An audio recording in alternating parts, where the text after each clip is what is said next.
Have you ever caused a war? Well, if you are not a politician, your answer is probably no. Well, the key word there is probably. Because what if I told you that there was an English businessman and farmer who, upon his death, would spark one of the greatest conflicts in American history and birthing a forefront of American folklore? Once you realise this all happened in 1878, it admittedly is far less impressive, but today we dive into the story of the man whose death started the Lincoln County War. If you watched my Billy the Kid video, you probably know what I'm on about, but if you haven't, then I should tell you. I'm on about none other than Jonathan Henry Tunstall.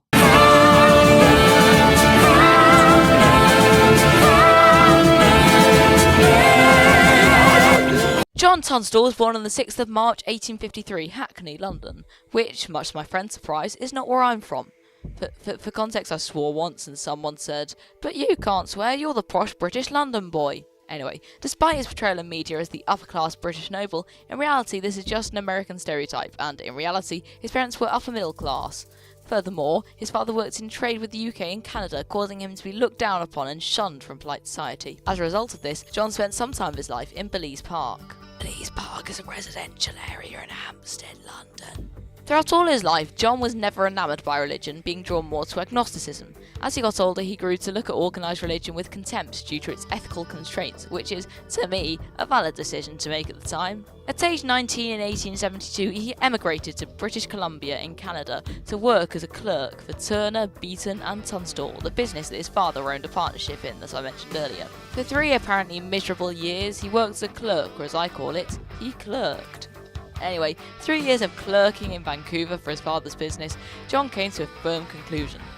The road to riches does not lie in the mercantile world. According to author Robert Utley, Tunstall in his dreams pictured an empire of sheep or cattle pasteurised on a great landed estate, where his herds multiplied and his bank account similarly swelled with ever more and more money. In a letter home, Tunstall wrote that although he knew a rugged outdoor life would have its challenges, he predicted, "I should be far happier than cuffed in white linen and coasted in broadcloth, peddling trifles to him with slim purses and slimmer education and refinements." With this in mind, he quit clerking on February 1976 and left Canada for California. For 6 months, he investigated the profits of sheep ranching before shifting his inquiries to Santa Fe, New Mexico territory. It was here Tunstall learned that someone already had the title that granted him all the land. I'm pretty sure that's what happened. Someone tell Robert Utley to write in English. I can't understand what he's on about. Anyway, this wouldn't stop John though. For more than a year before his arrival, John had dedicated himself single-mindedly to persuading his father of the certainty of a rich harvest, if only he would provide the seeds. His father, John Partridge Tunstall, however, was, quote, a shrewd skeptic who had done very well for his family in the mercantile world, and although he had plenty of money to invest, he did not share his son's enthusiasm. Santa Fe. Tunstall arrived in Santa Fe on August 15, 1876, following a week-long exhausting journey from San Francisco, first by train, then painfully upon a horse-drawn jerky which kicked dust in his face for the last 220 miles of the Santa Fe Trail.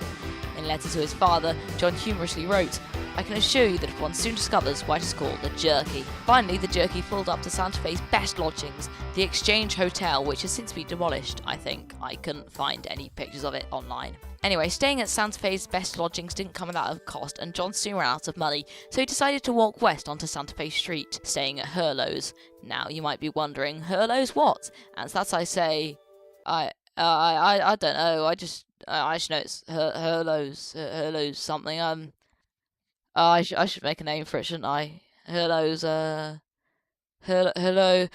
Halberd! Yes, we'll call it Hurlow's Halberd. Anyway, it was apparently a very second-class hotel, even though it was for a third less than the price, and the food sucked. According to John, he was very disappointed with the food. I kind of wish I didn't name it after my channel now. But I'm sure John didn't mind this when he met a certain Scottish-Canadian lawyer. That's right, it's Alexander McSween! Alexander and John both spoke, and Alexander revealed the big profits to be made in Lincoln County, which were being rapidly settled. Now, Alexander was allies with another man. And you know what? Instead of telling you who it is, it's time to play Who is Alexander McSween's Mate? What am I doing? Hint 1. He had over 100,000 acres of land. Hint 2. I lied in that last hint and misread the article from which I got that information. Actually, he had 100,000 head of cattle. Hint 3. He owned a large ranch.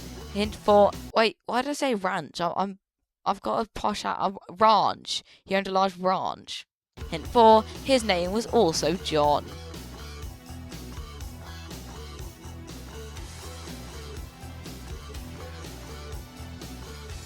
If you said John Johnson III, then you get 10 hypothetical pounds for thinking of such an awesome name.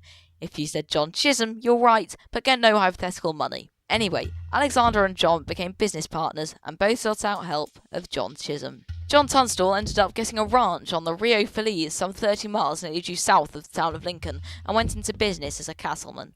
In the town, he also set up a mercantile store and bank down the road from the Murphy and Dolan Mercantile and Banking Operation, an operation owned by the titular Irish immigrants Lawrence Murphy, James Dolan, and John H. Riley. I don't know why they excluded the latter, but they did. The Murphy-Dolan fraction ran Lincoln as though it were theirs. Consequently, any transactioning went through them. Heck, they owned the law, controlling the courts and being allied with the fellow Irish immigrant, Sheriff William J. Brady. If you'll watch my Billy the Kid video, you'll know why this is bad news. Oblivious to his future, however, John was eager to make money in Lincoln County, offering decent prices and reasonable dealings at his store, which is something we need to start doing again.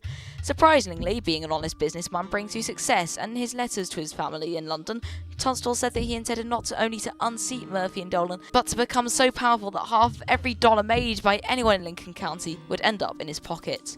He also wrote about how he would raise the Tunstalls from the middle class to the highest levels of British polite society. Again, if you watch my Billy the Kid video, you'll know why this is really quite sad.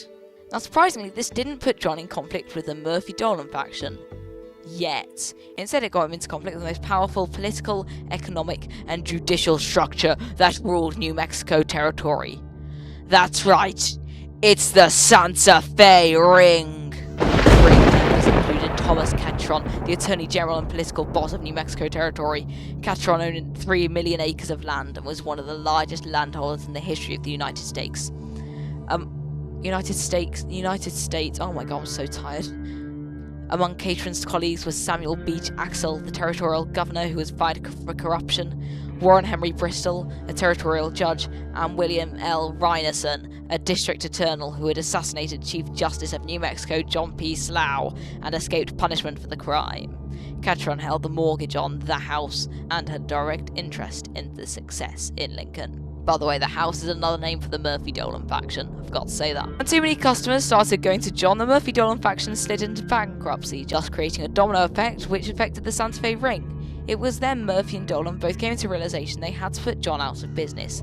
They started by legally harassing them, then when that didn't work, tried goading him into a gunfight, hiring men, most of whom were from the Jesse Evans gang, also known as the Boys.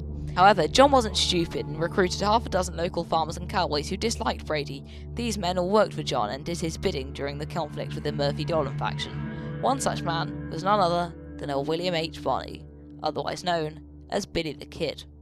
In the spring of 1877, Sheriff Brady was beaten up by two bravos in the middle of the main street in Lincoln, who were believed to be working under John's orders. On February 18, 1878, John, Dick Brewer, John Middleton, Henry Newton Brown, Robert Wideman, Fred Waite, and Billy the Kid were driving 9 horses from John's ranch on the Rio Feliz to Lincoln. A posse deputized by Lincoln Sheriff Brady went to his ranch on the Feliz to attach his cattle on a warrant that had been issued against his business partner, Alexander McSween.